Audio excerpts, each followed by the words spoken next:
I'm going to call the executive committee to order at 1:04 p.m. And before we get started, I would just like to acknowledge that today I am chairing this meeting from the traditional and unceded territories of the Coast Salish peoples, which includes the Musqueam, Squamish, Tsleil-Waututh, Coquitlam, and Katzie nations.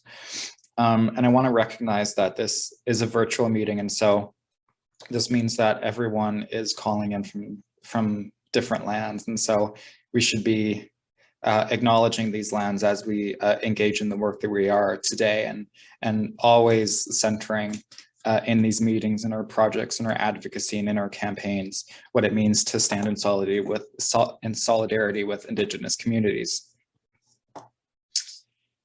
And so before we begin with the business of the agenda, let's engage in the roll call of attendance.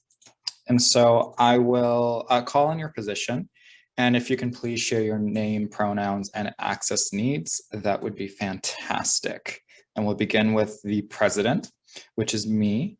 Hi, everyone. My name is Gabe Leosis. My pronouns are he, him, his, and my access needs are met. We'll move on to the VP Events and Student Affairs.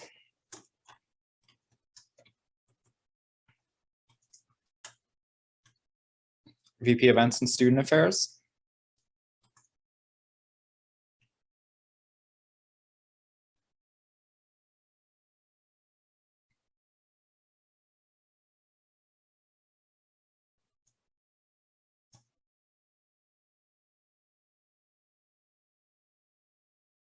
All right, in the chat, the VP Events Student Affairs has written, my name is Jess, pronouns she, her, hers, and she has to leave at 2 p.m. today. Thank you. VP External and Community Affairs. Hi, it's Matt. My pronouns are he, him, his. My accessibility needs are met. Thanks, Matt. The VP Equity and Sustainability. Hey everyone, my name's Marie. Pronouns are she, her, hers. My access needs are met, but I'm just eating casually. And I won't turn my camera off because I'm shameless. Thanks, Marie. VP Finance and Services has entered in the chat. Name, Amos Pangura, pronouns she, her, hers, and access needs are met. The VP Internal and Organizational Development has not logged on yet, so hopefully Corbett joins us soon. We'll move on then to the VP University and Academic Affairs. Hey everyone, my name is Serena. My pronouns are they, she. In terms of access needs, I am expecting a call within the next hour or two, so I might just write BRB in the chat during that. But other than that, I think my access needs are met. No worries. Thank you, Serena. Society staff, operations organizer. Hi everyone, I'm Aisha. My pronouns are she, her, hers, and my access needs are met. Thank you, Aisha. Board organizer.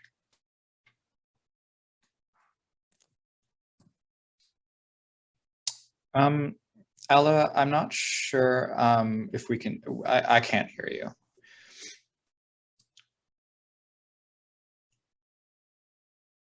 I also can't hear you.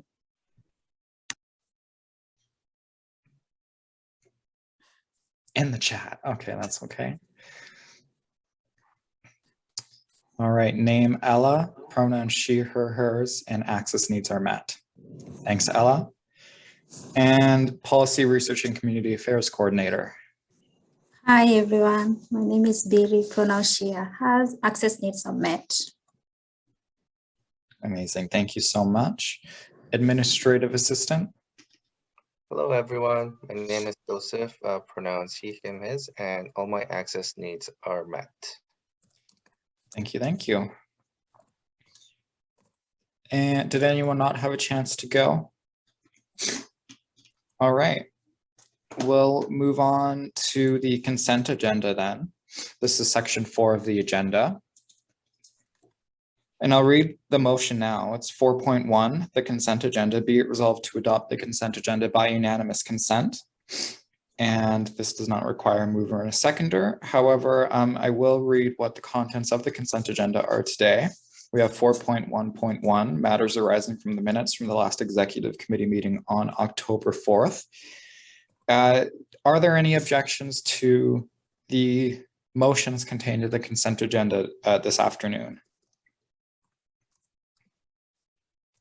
All right, I'm seeing none, so we'll consider the consent agenda carried unanimously. And then we'll move on to section number 5 of today's agenda, which is item number 5.1. Be it resolved to adopt the agenda as presented. Do I have a mover for this motion? Marie, did you move that? I saw you on mute, but I didn't hear you. Okay. So Marie moves. Is there a seconder for this? Matt? Matt seconds. All right, now this is the an opportunity to put forward any amendments if there are any. And I do have two, actually. I want to put forward one discussion item titled Better Health Partnership. This is, well, on behalf of Ella, I wanted to add this. Better Health Partnership. Let me type that in the chat.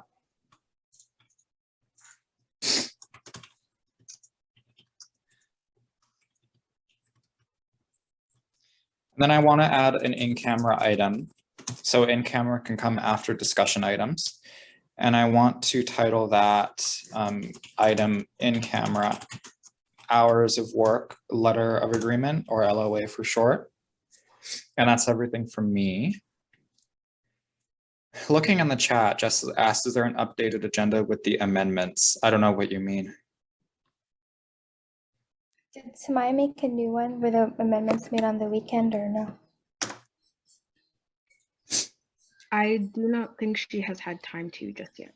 Okay, and I think, Gabe, you forgot one more for in camera. I don't know if it's the same because you sent it in the email thread. I put it in the chat.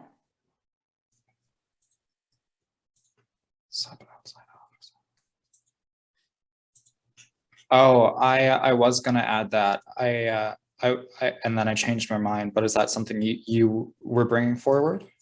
No, you did on the weekend through the email, but if you don't want to anymore, that's okay. I did, yeah, I was going to, but then I changed my mind. But thank you for checking in on that. Marie, go ahead. Yeah, I also didn't get the chance to see the full agenda, but I know what we're talking about. Just wanted to check if there's an in-camera portion about just like a quick review of what's happening with roles in AGM. I believe we're going to be going. If you want to add a discussion item to talk about that today, sure. I think there's kind of a more in-depth overview of duties and responsibilities for the AGM on Wednesday at the development session. It's up to you though. Okay, can we just have like a quick 15-minute thing? Cool. I'm also keenly aware Corbett's not here, who's kind of leading the AGM, so I don't. It's up to you. Yeah, I actually want to have that convo, so I'll just amend the agenda to add an in-camera discussion about AGM roles. It's really quick. Cool. It's more just for me because I'm a little out of tune.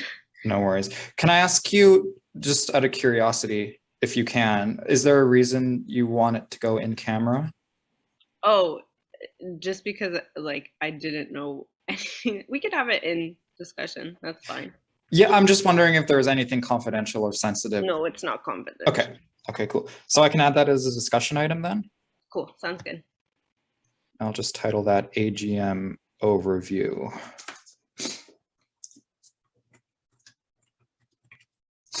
As a regular discussion item. Okay, so we have 4 things on the table to add to the agenda. So 2 discussion items and 1 in-camera item. Oh, Matt, I'm sorry, I did not see you. Apparently you listed it like twice. Go ahead. Yeah, I just wanted to add another discussion item, just something quick. I guess exec portfolios and annual plan. Okay.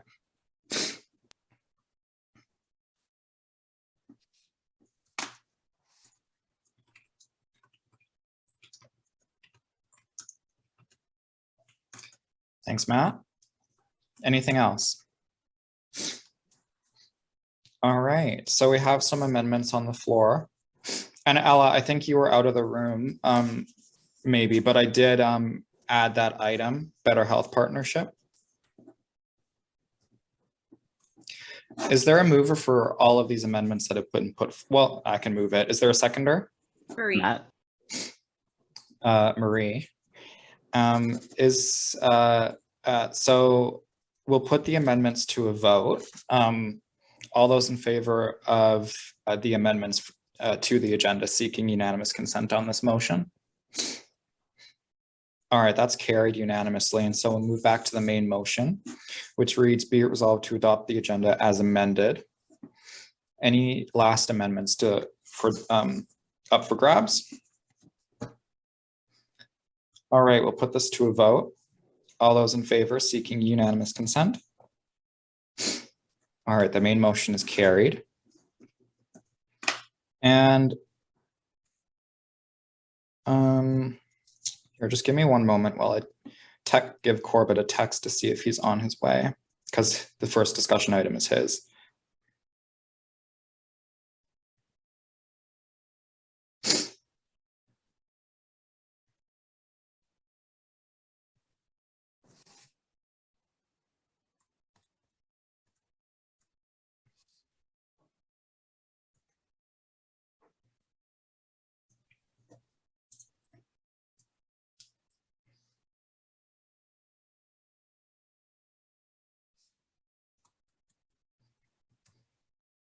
All right, so we'll move on to section 6 of the agenda. This is, well, first of all, I should just note, we have no new business today. It's all discussion items, so we'll move into discussion items. The first of which is 6.1, council sub-access guidelines outside of operating hours. And this was submitted by the VP Internal and Organizational Development, Corbett Gildersleeve. So Corbett, I'll pass the floor to you if you're prepared to discuss this at this time. Yeah, thank you. So this was brought up kind of between execs, I think a number of weeks ago. I wanted to try to get it, I forgot to get it on last exec meeting's agenda, so figured I'd do it here. What we found, especially over some weekends and some weeks, that executives either responding to an emergency situation or some other matter sometimes needs access to the building outside of traditional office hours or operation hours. So weekends and evenings, or even theoretically early mornings. And our current guidelines have us following the same lines as everyone else, with operating hours being within the operating hours. However, we should discuss potentially changing that. One of the things too is one of the reasons why we have only staff within their certain operating hours is WorkSafe BC requirements that you need to have at least 2 people there at all times. However, as executives, we're not bound by we're not classified employees, so we wouldn't be within the WorkSafe BC stuff. So we'd have to just accept the additional risk of ourselves being potentially in the building alone. And if something happening, someone may not be able to respond in a reasonable time. So I just wanted to have that discussion going now. Yeah, thank you, Corbett, for bringing this forward. Did anyone want to chime in?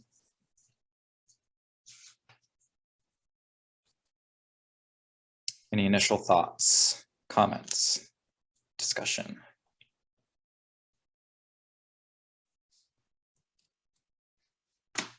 So what question, Jess, what questions? Well, one, what do we want to change the guidelines to? So it's clear for staff and ourselves. Is there any other kind of restrictions we want to put on, like maybe a certain time, no matter what, we don't stay in the building for, for our own safety reasons, things like that. So mostly I just want to get other people's perspectives. Marie, you can go ahead. Yeah, thanks. I've actually run into this issue so many times because I usually am in the student union building working really late. And it's tough because I think execs, of course, should have access to the building because we're literally just like working all the time. And we don't really have an option to technically not be working if something is urgent or an emergency, whether that's something that's later at night or something on the weekend, or if we have to like run into the building and grab supplies or do a quick task. So I've run into that issue many times, honestly, more than I can count on my hands. So I think it would probably be really good if we can ensure that in policy it outlines that the executives can have access to the building, whether that's for, working after hours or grabbing items. And I think it's important to frame it in a way where it's like when we're done, we can do like the same procedures that our building managers or assistants do typically, where it's just like they notify security, hey, leaving the building, I'm the last one in here, bye-bye, see you later, which typically is already done. And I think it's a really easy thing that we can take on as well. Yeah, that's kind of like the first things that are on my mind. There's been like so many times where I was like, had to leave the building because it's being closed, and then I would have to go work somewhere else on campus that is like, it's like 12 p.m. and it's super late and dark outside, and it's a little dangerous for me to like be out there. Like, so just having those things in mind when it comes to policy in general, and then whatever security measures or risks we take on, as long as those are clearly outlined that the executive like takes on those risks, then I think it's on the person kind of thing. Thanks, Marie. Jess, you can go next. I think it'd be helpful if we can have access. I know we can have access to the building on the weekends. We just have to notify security first, but through the building manager or the building coordinator. So that process is okay, but I also think it's really helpful, especially for my position as VP events. When I do event setup and takedown, sometimes they're before the building opens, so I've had to do that for the sub opening as well. And then just either cleaning up on the weekends and having access to the building on the weekends to take down materials or anything like that would be helpful. Thank you, Jess. Yeah, did anyone else want to speak to this as well? Yeah, go ahead, Matt. I think this also opens up like a different conversation in regards to like, of course, staffing and things like that, but also in terms of like outside operating hours. And maybe this can be brought up at a different time as well, but just I know that we have service agreements and letters of agreements with some of like groups on campus, and this just kind of reminds me that in some of those agreements, there's certain spaces on campus that it states they have 24-hour access to their spaces sometimes. So I think just doing a review of that and kind of going, I guess, communicating like with those groups in terms of like, because some of those folks like are on council as well as representatives. So I think this opens like up a bigger discussion, like what we want to do moving forward and how we're going to accommodate without, I guess, backtracking on our current service agreements and LOAs with some groups as well.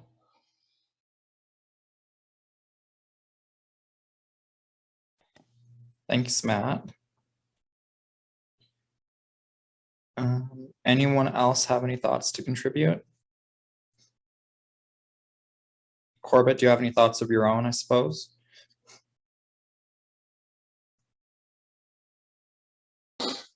Some initial thoughts are Mostly my only concerns have always been relating going outside of operating hours is just for safety, like individual safety. If something does happen to a person, they could literally be there. They may not be found until the next morning or later, right? Depending on what happens and where it happens and stuff. So then again, I know like myself, last year when we were still in the NBC, I tended to go in on the weekends or definitely worked really late. But then again, security would sometimes go through there. Yeah, Jess, we probably have to add that to emergency response plan.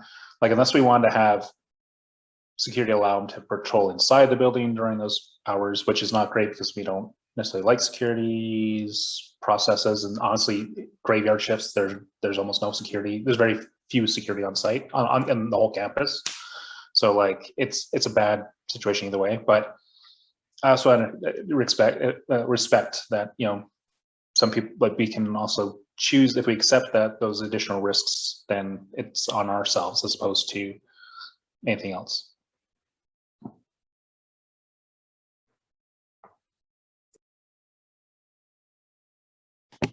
Yeah, thanks, Corbett. From my perspective, I definitely agree that the executive should have access to this building outside of operating hours.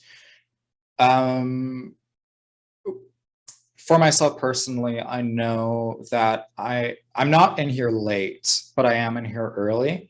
The building opens at 9 and I'm often here at like 7 in the morning. And so I agree that we should have access. I think that there would just need to be clear guidelines about accepting certain risks, understanding that you're alone and there might be safety risks associated with that.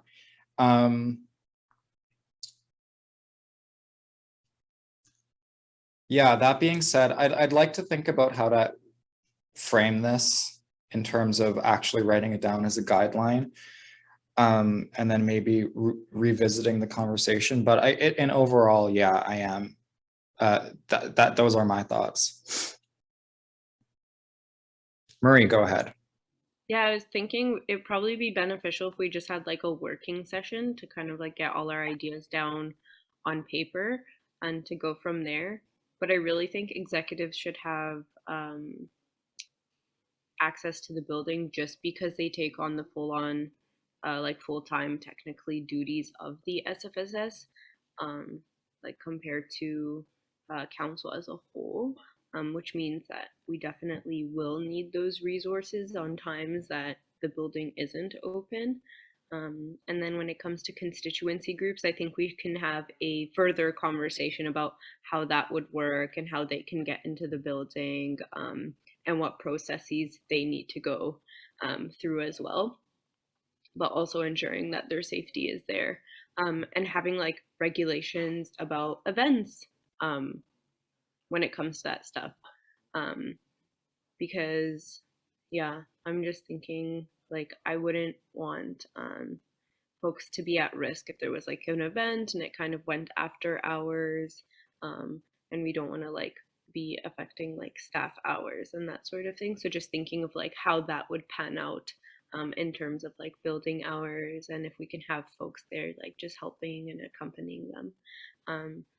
So I think it'd be good if we just had like a working session, got our ideas, come back here, have a discussion, and then kind of go forward with that.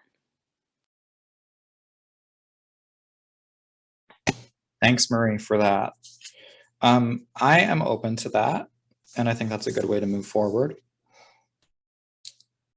Does anyone else have any final thoughts to contribute?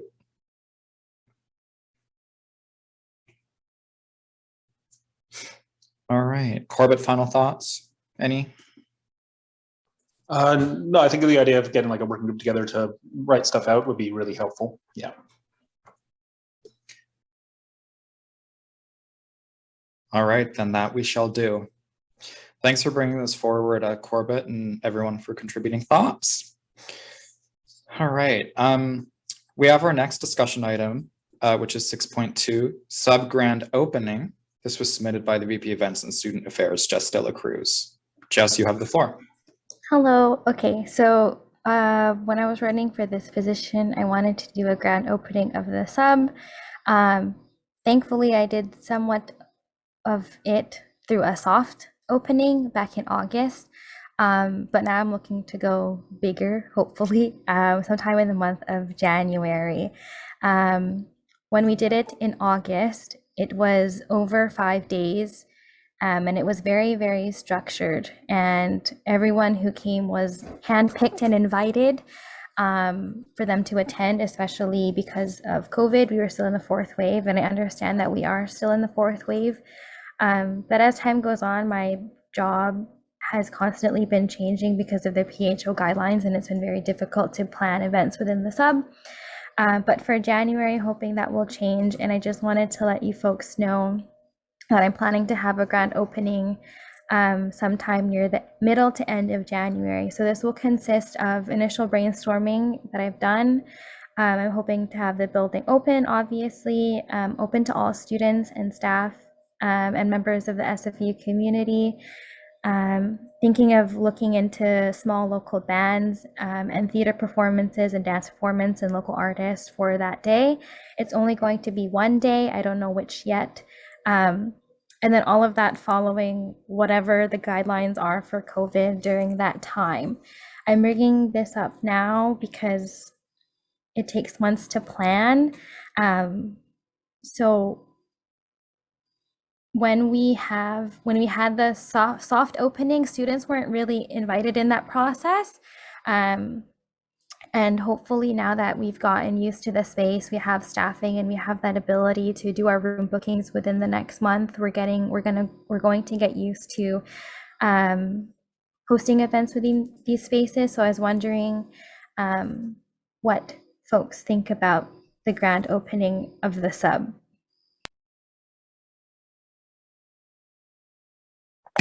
Thank you, Jess. Any initial thoughts? Marie, please go ahead. Yeah, I think it's feasible, honestly. Like after the AGM, we can also get planning more. We're also going to be initiating like a BIPOC committee soon too. So Jess, if you want to take it there and see like what would be good for like kind of encompassing like the hard work that a lot of activists like did to get into the space, so we can honor that too. That'd be cool. Yeah, I don't know. Those are my initial thoughts, to be honest. And then COVID wise, of course, like mask, try our best to like social distance. We can have like, I think the majority of the grand opening piece probably on the outside of the building. And if we want to do like a little rope cutting, that'd be cute. But that would all probably happen at the outside. And then if we want to take it to like upstairs ballroom where it's like more spacious, that may be really helpful. Yeah, thank you, Marie. Yeah, I'll take a stab at some of these questions. Yeah, absolutely. I think it's feasible. I think once the annual general meeting is done, we can kick into high gear and planning for a grand opening, which is really exciting to think about. And I think in terms of, I see there's a question that says, what performances would you like to see? I'll give that some thought. But in terms of COVID safety, I definitely think we have to, well, we of course have to, sorry. Yeah, I wish, oh my gosh. Anyway, in terms of COVID safety, we obviously have to follow the public health orders. For the most part, I think the biggest thing that we need to, the biggest thing that we need to think about is capacity limits and proof of vaccination. The public health orders are that any events, indoor events under 50 people don't need proof of vaccination.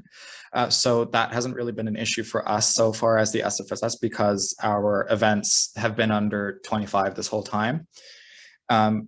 well, not anymore, I believe. They've actually been updated to say as long as it's in alignment with PHO, then it's fine. However, it depends on really what we're thinking of doing. Like if we're thinking of like if there's going to be events and stuff spread all across the building, at the social stage, on level 1000, in the cafeteria, in the ballroom. It kind of depends on the scale by which we're doing this. If we're thinking kind of like, let's just kind of go like on a small scale. If we're doing an event in the ballroom, say, as long as we anticipate that there's going to be more than 50 people there, then we need to have proof of vaccination mechanisms in place. And really anywhere else in the building too, if we anticipate there's going to be more than 50 people in one space at once. There's even the concept of if we're planning on using the entire building all throughout, then maybe we need to, this is something John suggested in the context of a different idea, but it could work here, is that if we're planning on having one day where there's stuff happening all throughout the building all at once, then maybe we just close all entrances except for one, and then proof of vaccination is checked at the door. So those are just kind of some ideas. That's really just me word vomiting there, but stuff to consider. The floor's still open though for folks who want to chime in on this.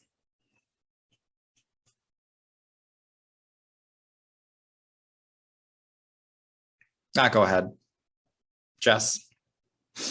When I have probably a more concrete list, I'll probably strike another working group with the relevant staff and any exec who has the capacity to help only if they want to and for however long they want to sort out the logistics. As for closing the sub for one day, just for those events and for that purpose, that's what I was also thinking of, because that's something similar we may do for club stays. So hopefully expecting at least a very, very bare plan by the end of the month. Cool, thank you, Jess. Marie, you can go next.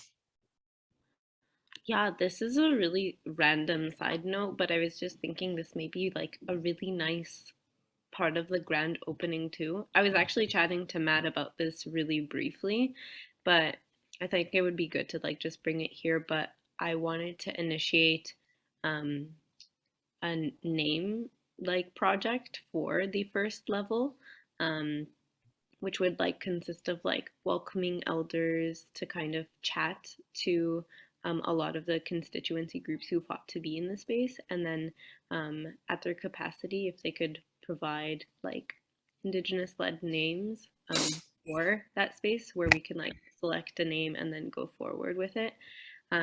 We can also have like that kind of not like reveal, but that at the grand opening too, which I think like might be really special.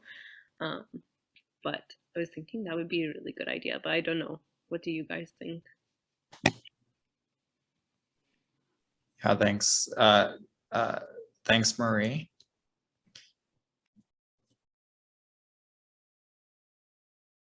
Matt, go ahead. Yeah, no, I remember talking about this with Marie, and then this also happened when we did the sub-soft opening specifically for the ballroom.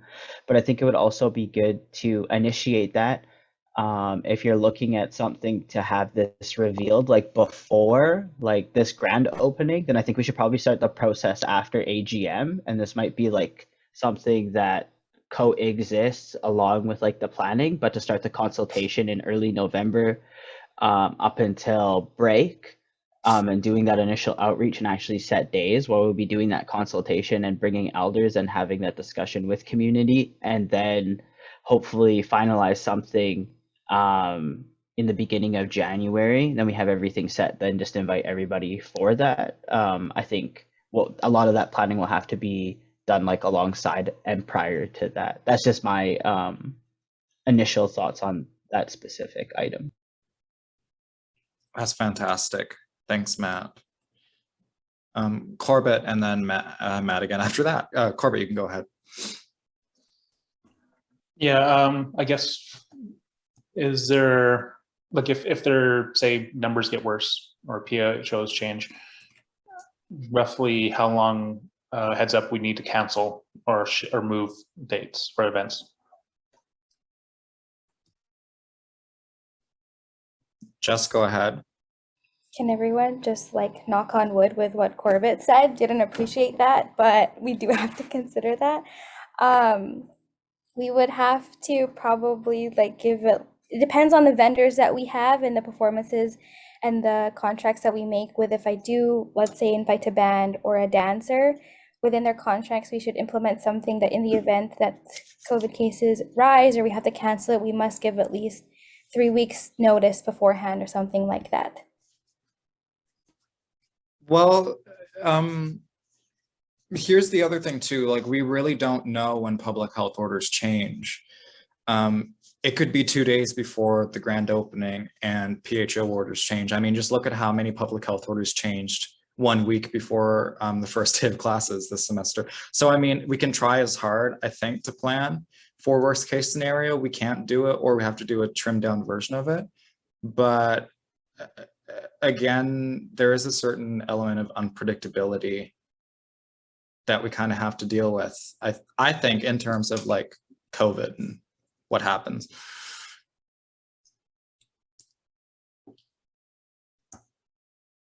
Who was next? Oh, Matt, you are on the speakers list. Yeah, so just some like, I guess, initial thoughts for this plan. This will probably be another one of like the bigger events that we have this year besides AGM. So I think, you know, once we get like the draft plan that or like, I guess the proposal for the event, I guess we should start with like a lockdown day of what we want to do, or like that day that it's going to be there, and then just setting tasks that need to be done by month. I've been thinking about ways that might make it a little bit easier for tasking execs to do things and take on a specific role in regards to this. So like if Marie wanted to, for example, take on like, you know, the consultation with like the constituency groups for the first level, and then we all meet like as execs in respect to our portfolio and the roles that we play, then reporting back on what's done, what action items are there. And then, you know, at those times that we meet, like I think it would be good after this, after the AGM, to propose that we have exec like the alternating dev session that we have to spend an hour to kind of catch up on what we're doing in respect to this, because a lot of us are also working remotely right now, so sometimes we're not physically in the building, so to check up on what we'll be doing. And yeah, so just outlining what it'll look like for each month and what should be done by the end of the month specifically for this plan, because I think some things come up and then we lose track of like what we're doing sometimes in regards to our role, and sometimes what tasks we need to organize. So in terms of delegation, and also this will be done with the events committee. So I'm guessing the events committee will also be leading this as well with exec support. And then when we have stuff more finalized, doing a call for volunteers to volunteer for that day, because this seems like it's going to be a big event. So we're going to need I don't know, I would say minimum at least 20 people. So hopefully counselors will be volunteers after we have our initial plan and whatnot. But that won't really need to be done until, I guess, January. But yeah, that's just kind of what I've been thinking. Yeah, thanks a lot for that, Matt. Yeah, this is going to be one of the big things we do this year. So it's all hands on deck. I hate that expression, but yes, it's all hands on deck. Let's go back to the speakers list. Ella retracted her list. Okay, so let's think of action items. Jess, you're going to kind of lead the charge on establishing a group to steer the planning of this, the grand opening. And yeah, I think that's a natural first step. I see yes in the chat. Okay, sounds good. Any last thoughts or from you, Jess? Yes, I'm done. Thank you, everyone. Knock on wood, please. Jeez, you guys. Just thank you. If it's anything that the last 18 months have taught us, it's to be pessimistic, which I hate. Anyway, we'll move on then to our next discussion item, which is a 6.3 Better Health Partnership. And I'll pass the floor off to Ella for this. Yeah, go ahead, Ella. Okay, awesome. Just let me share my screen really quickly.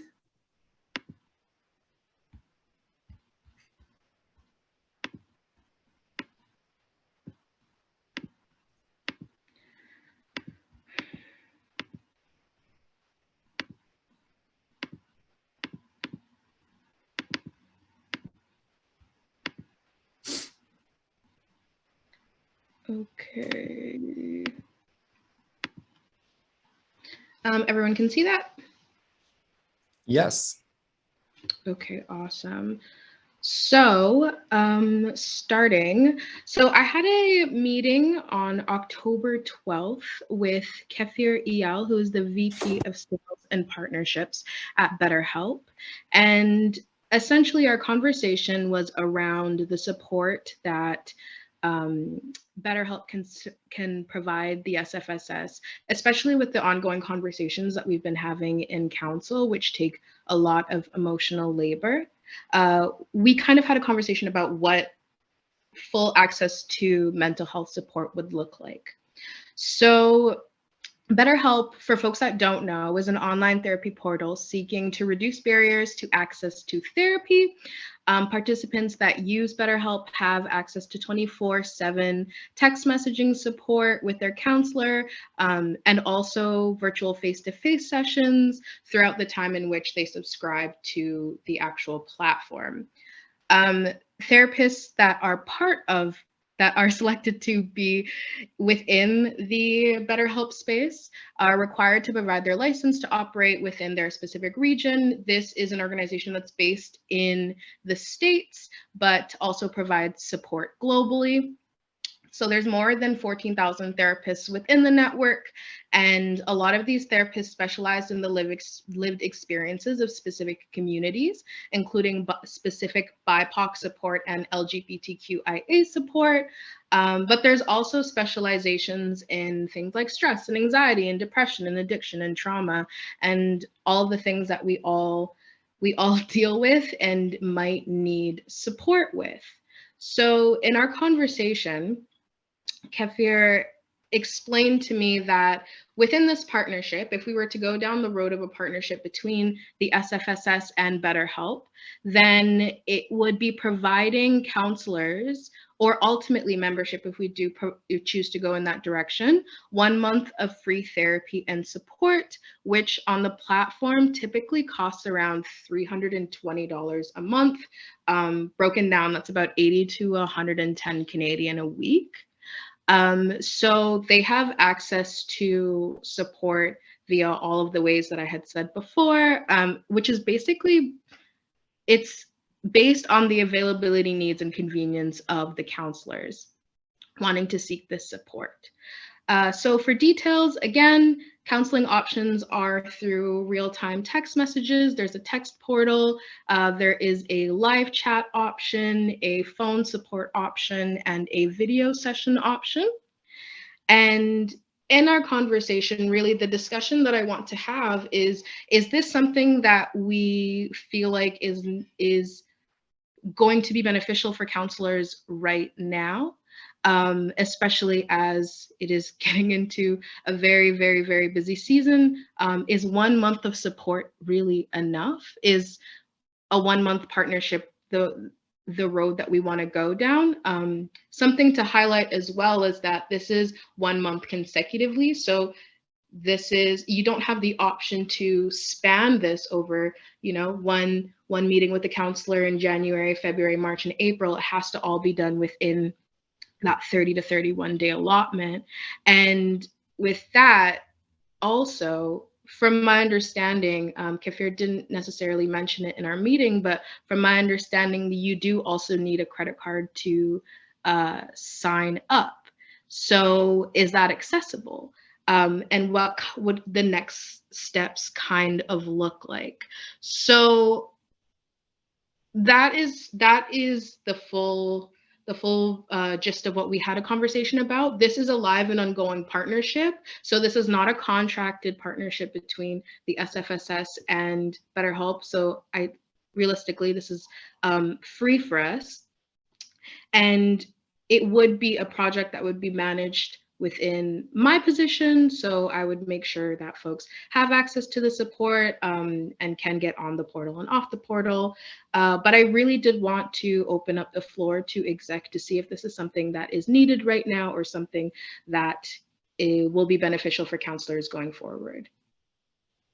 Thank you. Thank you for the presentation, Ella, and for your work on this. This is really well put together. Jess, you were first on the speakers list. You can go ahead.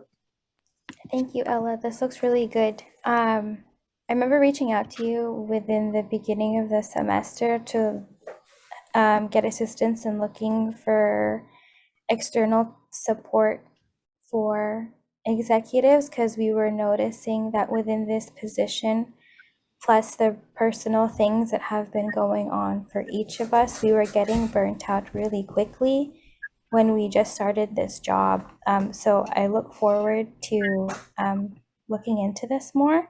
I guess the questions, and also like especially recently, since the meetings that we've had at council have been very tough, and sometimes the topics of discussion come without any trigger warnings or without any support person there available. So if that app is available on hand, that would be very beneficial. The question that I have is, we may have to come up with something that differentiates my my SSP between this specific BetterHelp line and like how each of it is different. The thing that I like about your presentation and the people that you have been in contact with is that they come from a more holistic and lived experience support, and that they're able to communicate with and work with students who are Two-Spirit, LGBTQ, and Black, Indigenous, and people of color. So that emphasis might be different than my SSP, which I strongly look forward to. But thank you. Thanks, Jess. Matt, you can go ahead. Yeah, I just wanted to kind of bring up the importance of just like accessible like resources, and I feel as though Ella had this discussion with me like a little bit earlier, and I thought it would be beneficial in regards to just having at least there's something else, because from what I've heard, like we all know about like my SSP, and this is actually partnered between like SFU. This went through like the SFSS, I believe, in like 2018, and also health and counseling. But we've all heard different, we've all heard different feedback from like my SSP in terms of like, you know, students not being able to access a counselor in time. And there's just been different things, but I think that's like with any online platform. But I've heard from like most folks that like there needs to be like more like BIPOC centered folks like within my SSP, and have that well known, because right now they're trying to update that, but from what I've heard, I haven't received any recent information in regards to my SSP.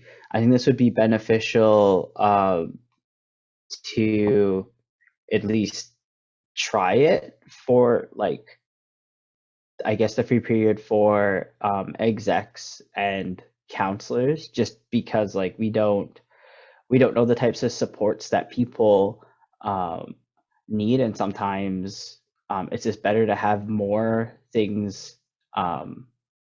Just know that you have resources available, and kind of have an understanding of like whatever we're able to provide, like we just kind of send it their way, especially in regards to like mental wellness and like proper supports. Like, and I know it's been hard for students to try access counselors like on campus, just because there has been like there's a lot of backlog, and even like other supports that are in the lower mainland, they are not accessible just because of the cost. Students don't know where to go, especially if it's something specific for BIPOC or like, you know, like either like the queer community like as well, like you're finding something specialized, and it's really hard and difficult to find that, especially a counselor that like understands your lived experience. And so I think just making the recommendation to, you know, try this out and see if it works. And, you know, I think my thoughts behind this is like, as long as one person used it and found it helpful, then I feel like it was worth it because they probably needed it. And yeah, so, and if I have anything else that comes up, then I will just add another list.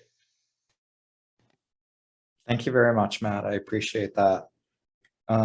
Corbett, you're up next. You can go ahead.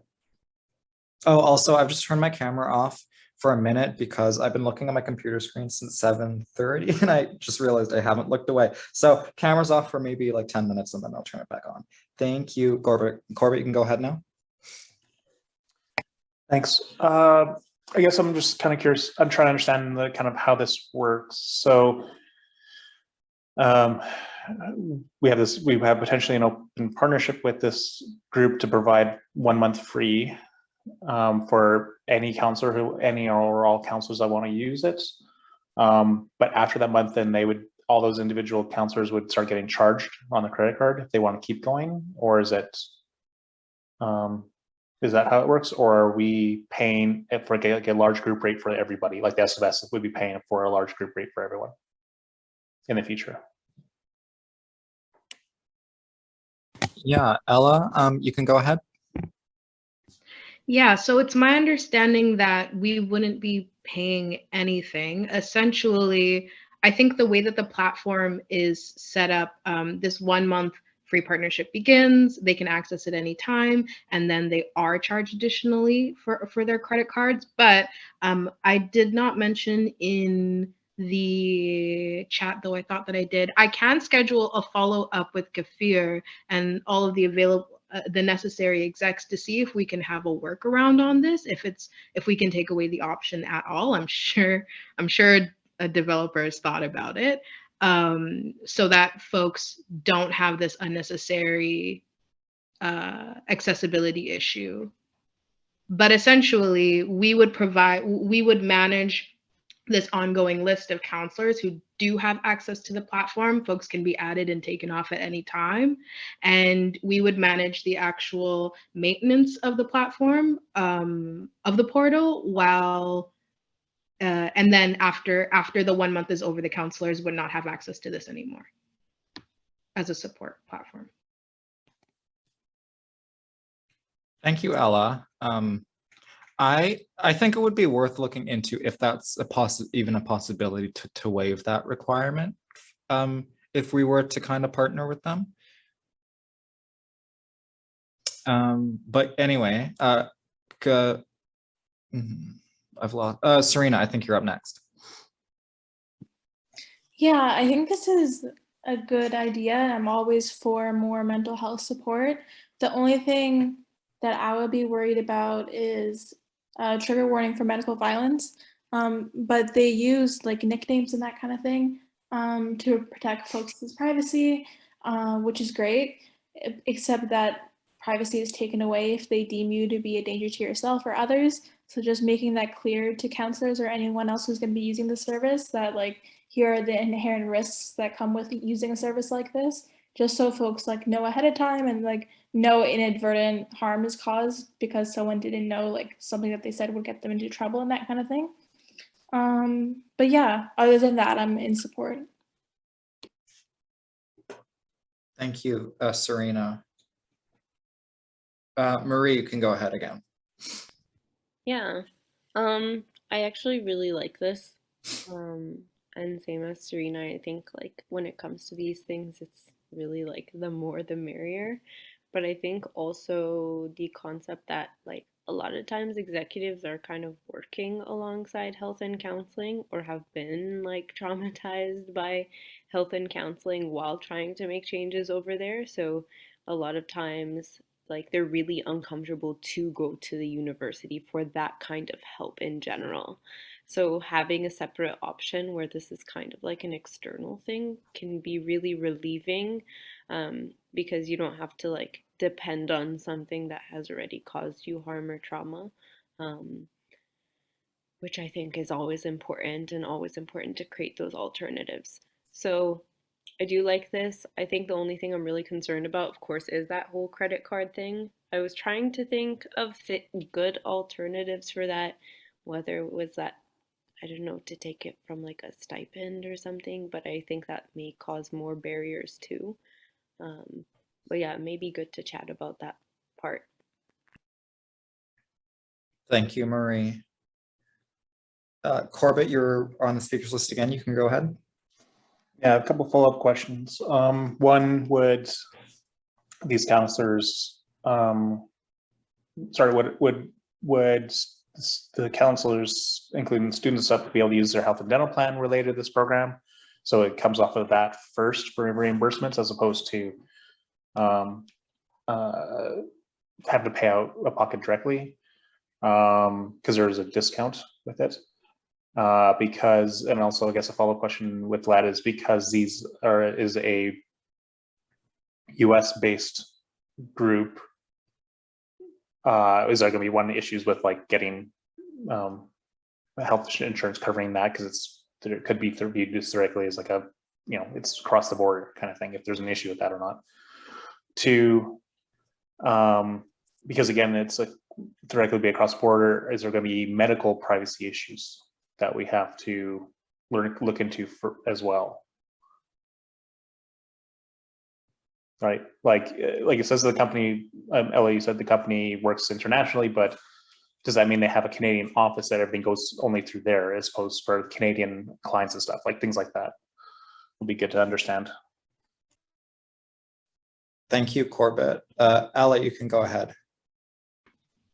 So from my understanding, the corporate offices are based in the United States, but I can follow up, and I'm not finding anything online right now specifically speaking to offices in Canada. So I can follow up with Kafir, but I'm hesitant because I feel like that is a no.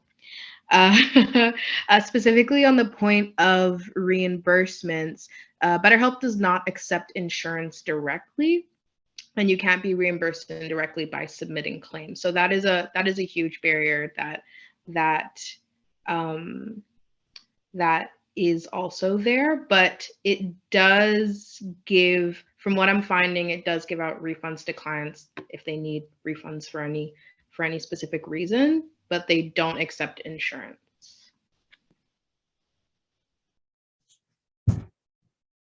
Thanks, Ella. Corbett, do you have any follow-up? Yeah, those things that really have to be sorted out from, from at least from the medical privacy side, because that's a lot more, that's very, well, all privacy is serious, but it feels like I think there's more laws with medical privacy stuff. Additionally, the insurance thing is a concern, because students already pay into to get some kind of student like mental health benefits, like costings, and so not being able to apply for that or use that it's like a double. They're already paying for a service they can't use then effectively to get mental health support. So that is a concern on my end. Ella, go ahead. Well, an action item for me can be that I can follow up with Kafir and specifically ask towards the questions that you were speaking about, and we can have a follow-up meeting as well, where he can specifically address the questions that I've written that we've compiled from exec. That's perfect, Ella. Thank you so much. Almas, you were on the speakers list too. You can go ahead now. I think much of what I wanted to say has been said already, but I completely agree with everyone. There are times when you're working with people for the betterment of something, so you do not want to go to them for asking any kind of support. It just feels weird. So I think this is a great idea. Thanks, Almas. Okay, so it looks like we have, or Elle's going to take some follow-up questions from the executive. And it looks like then once we have some of those answers, we can probably circle back to this after that. But the floor now is still open if there are any questions. And I want to thank you again, Ella, for doing work on this. This is really, really amazing. Oh, Marie, go ahead. Yeah, I also wanted to really thank Ella for your labor. Like, this is really amazing. And if we could get something in place, I guess like before we end our terms, I think it will set up a really, really good and important culture for a lot of the executives and council members to come, because this job is really hard. There's a lot of emotional labor that goes into this, and sometimes it's really uncomfortable, you know, going to a resource that directly affects you already, like the institution. So having something like this where, you know, we're really keeping others in mind and ensuring that they're supported is so important, because we can't support the students to our full capacity if we're not taking care of ourselves either. And like, we really need to provide that. So really appreciate your labor. This is really awesome.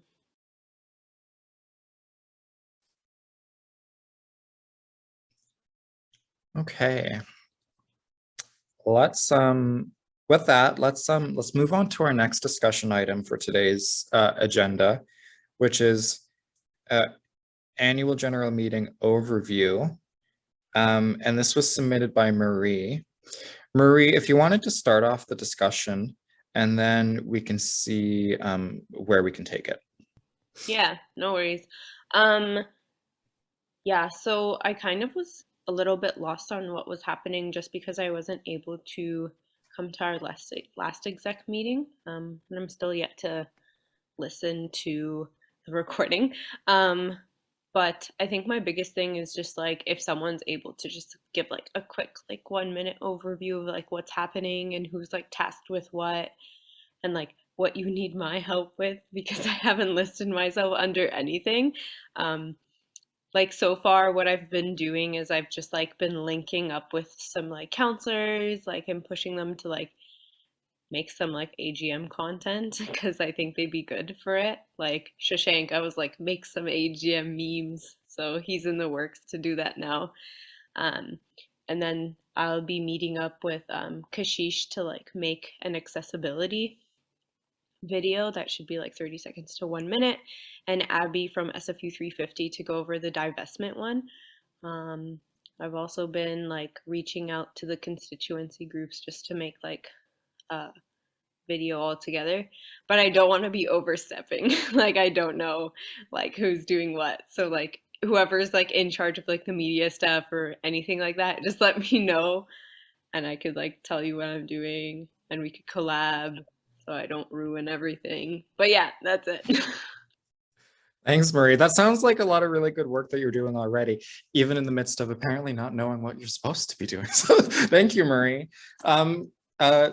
Corbett, my man, MMPC chair, did you want to talk about anything? Yeah, sure. I can give some updates as well related to it.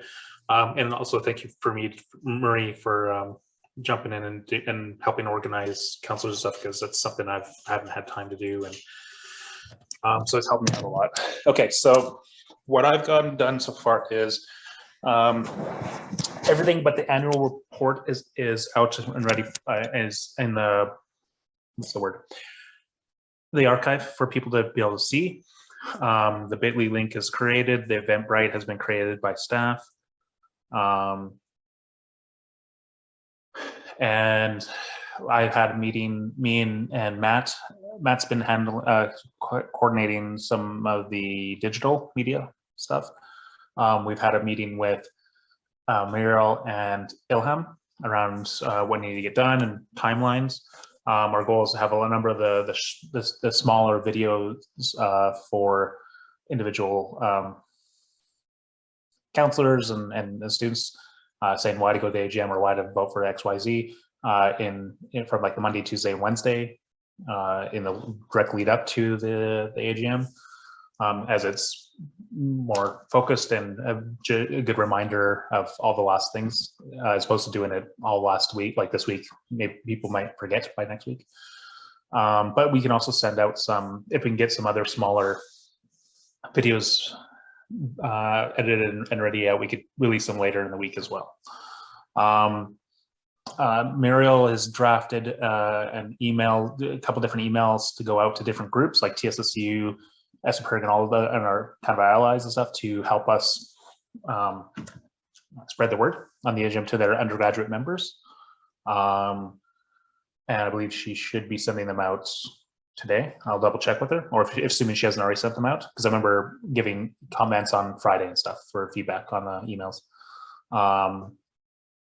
Ilham also needs from me or others a couple like quick, I wouldn't say blurbs, but like point form stuff around like, well, why, like bit of a history of SFSS governance, why it's important for people to go to the AGM, what different little point for blurbs for each item, agenda item that's being voted on.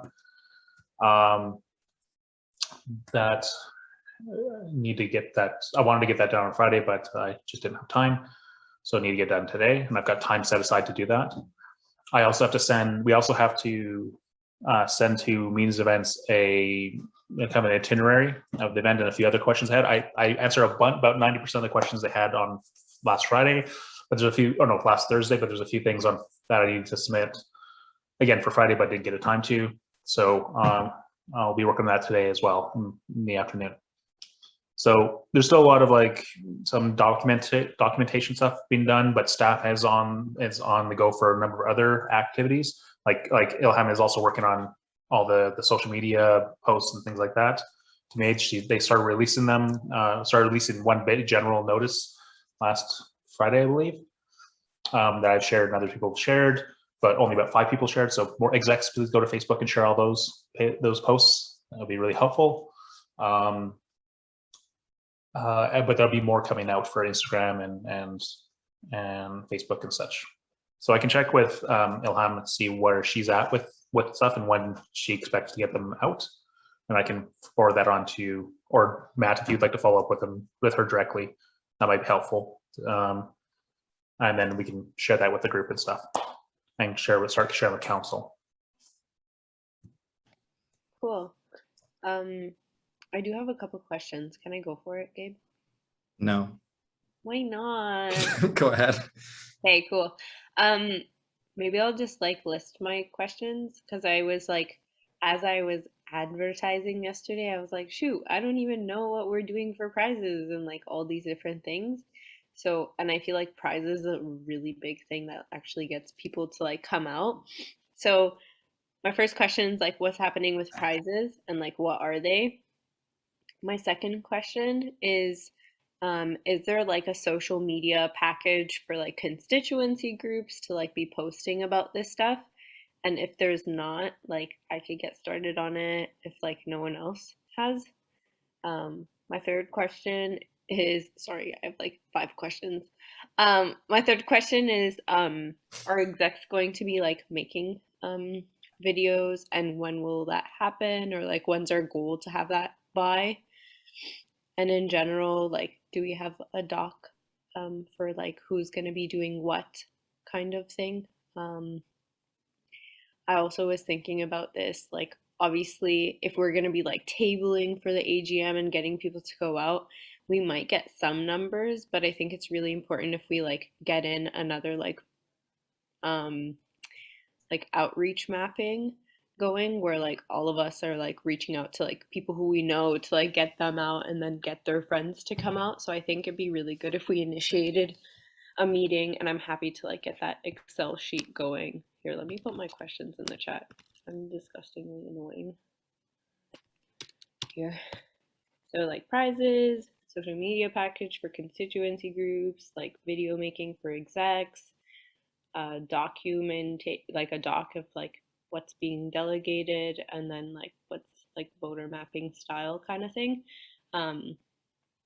Would probably be good to answer, because I know there's a lot of things happening. And Corbett, I'm pretty sure you're doing a crap ton.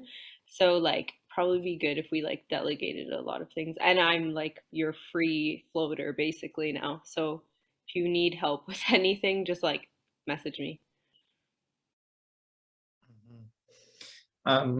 Yeah, Corbett, did you want to try and tackle some of those questions? And I think also Matt might be able to answer some of those questions too. I see a DR in the chat. Yeah, thank you. Yeah, I can, for prizes, it's not been fully decided yet because me, Jess, and Dipti hadn't had time to meet. We tried multiple times, but we had to cancel it because of conflicting or emergency situations that happened.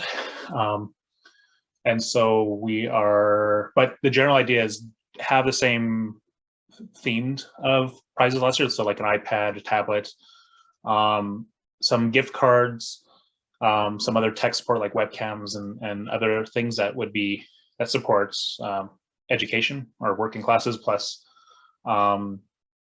you know, having gift cards from Indigenous and Black-owned local organizations is useful too. So that's kind of where we're at, but we need to sit down and just like reprice things out and see what's, you know, what's the newest iPad that we can afford and stuff like that. But so I'll try to get another meeting with Jess and Dipti together, hopefully earlier this week, so we can order the stuff ahead of time. Either way, most likely it'll be shipped out, since it's virtual, we'll be shipping it out anyways, but we can either, some of those things we can ship out on after the day of, but we just need to actually price things out and figure out what the costs are. Thanks, Corbett. Matt, did you want to jump in too?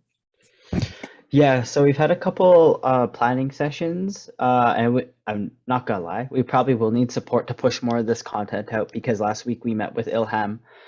Pretty much like I've been taking care of like the digital content and also print campaign. And we've sent over like some resources in terms of like, I just sent Ilham a message around when the print material will be done so we could do 2 rounds of postering. So hopefully later this week we can get some posters up, and then even if we do need to do tabling, like we can schedule something for, I don't know, what's today? Monday, for Wednesday, Thursday, Friday. Like, and that's pretty much, I'm trying to think, because it's coming up pretty quick. Yeah, so we have pretty much just this week up until next Tuesday. So even if we could do tabling Monday, Tuesday, and someone could table in AQ, I think that would be good, and then table in the sub. So have to, and then just set a schedule. But yeah, there's a couple things that we need to outline and get finished up in regards to postering and also pushing out more digital content, because a lot of this stuff is late. Corbett? As for tabling, this was something I double checked with Dipti, I think early last week or the week before, getting an update on some stuff she was working on for a while. As far as I understand, we no longer can table outside of the sub. MEX revoked or has not revoked, but just we didn't get an updated agreement with SFU. So like for vendor tables and for like club tabling and stuff outside of the sub. I know she pushed it multiple times, but I don't, and we knew like for sure vendors wouldn't be allowed back, but we were trying really hard to make sure that clubs can still go in and book those vending tables, those tables out in the AQ and such to table, but it sounds like we're not able to right now. Yeah, thanks, Corbett. Sorry to be a pain, but I just want to point out that we do have 2 more discussion items, and the meeting is scheduled to end at 2:30. Marie and I both have hard stops at 2:30, but if we do still have quorum, then I can pass the chair up to someone else if discussion can still, if there is still a desire to have discussion. But Marie, go ahead. Yeah, no worries. If tabling is not going to work out, that's fine. I think we can get like mini pamphlets, and if we get enough volunteers, like when AQ like students are coming out, we just give it to a whole bunch of people, and like on the card we could just have like things really hamming out at the prizes, because that's really going to get people out. I feel like there's a couple questions that aren't answered. I just want to say, like, I've been talking to some constituency group members, and what I do kind of worry about is that they're going to start pushing like public pressure on us for like not adequately be posting about this and like releasing a lot of like ads and all that kind of thing. And I know we're at like capacity in some manners, but like I'm here and I want to help. So I think it'd be really good if we might have like a really small like 30-minute session max to see what hasn't been done yet, and then where I can help, like where I can fill in, because I can hash out these things as quickly as I can. And I know how important the AGM is, so like I don't mind doing a lot of work. So I think, so I, obviously, since we're like have 10 minutes left and we still have 2 discussions left, I think we should really set up like a conversation and prioritize it as soon as possible. Whether that's like after Wednesday's developmental session, so we can just have like a general overview, or even before it, so we have a plan that we can bring to counselors as well. Because I feel like there is a couple of things that like weren't answered in terms of like social media package to like constituency groups, videos for execs, like doc for delegations, voter mapping, like all these different things that we usually ham out. So I think for this week, it might be beneficial if we like delay a lot of our meetings, like around other things, and just like focus on AGM stuff. Because if we start only releasing things next week, I don't know if we're going to get as many people as we would if we did it like this week. Does that sound okay? Like, does that make sense if we like delay some of our meetings and like, yeah. Yeah, and I think I had requested everyone cancel any meetings that weren't absolutely essential for this week. If you haven't already, I recommend that you do. But Matt, go ahead, you have a direct response as well. I just checked everybody's calendar, and I've actually been kind of stressed about this because I've been trying to post reminders like all summer to like pre-plan and keep this in mind, because the same thing like last year when we were trying to do this last minute, I know that like we've been at capacity. So I checked everybody's calendar, and if everyone's okay with it, I sent an invite from 7 to 8 to just really delegate and go over like what we need to do in regards to this and catch people up, just like, and I think specifically delegate like who's doing this for the rest of the week up until next week, because you know, folks have been taking on like a lot, and I feel like some folks are catching up, some folks don't really know what's going on, some people haven't really been involved, and it just really slows down the process of everything else. So let's just set a meeting for tonight, 7 to 8, prioritize it, and then let's just figure everything out, and we can finish this conversation later. Thanks, Matt. Okay, perfect. We'll do that. And in terms of other discussion items today, Matt, you also have the next one, which is exec portfolios and annual plan. Yeah, so I'll just make this short because we can talk about it again after, but just in regards to, you know, we all have things to do in our portfolio, and I know folks are collaborating on a lot of things, and we prepped our annual plan, so I think it would be good to set up a dev session for 2 hours to go through what we want to see done for this semester specifically, because there's a lot of things that we're supposed to do in the summer that didn't get done.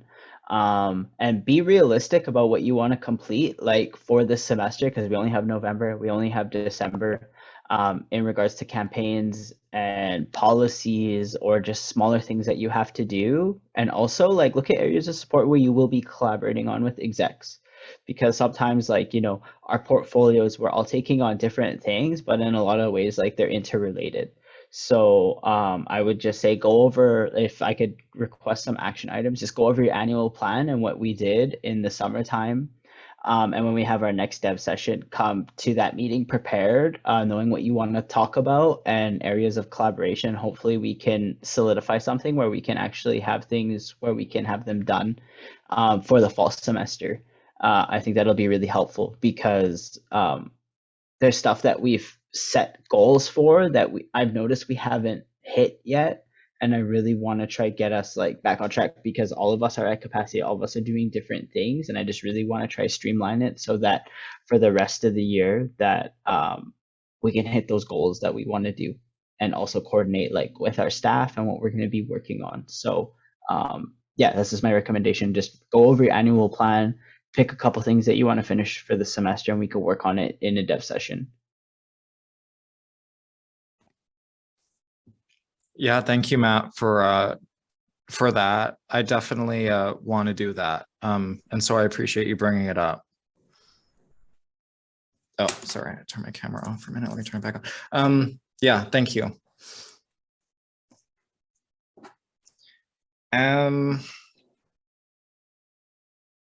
You know, the discussion I wanted to have in camera, I don't even know, it's kind of longer than a 6-minute discussion. So we might need to bring that up at a later meeting. So apologies for that. Yeah. Is everyone all right with that then? With just circling back to in camera at a future meeting? Well, not that anyone really knows what I wanted to talk about, but yeah, let's just do that then. So I think that leads us then to adjournment of the meeting, which is 7.1. It's 2:25 now. Do I have a mover to adjourn the meeting? Oh, Matt, go ahead. I just had a quick note. We have an open dev session next week. So if we need to postpone this, like we should be able to call a meeting to specifically just talk about this in the first hour, and then the rest can just be dev session. Sure, that so works. It's not, if it's not postponed too long. Yeah. That works. I like that idea. I'll call that meeting then. But yeah, is there a mover for adjourning? Matt. Matt, was there a seconder? Marie. Marie. Okay. All those in favor of adjourning? Okay, this is carried. Unanimously, rather. Okay, I'm turning this off.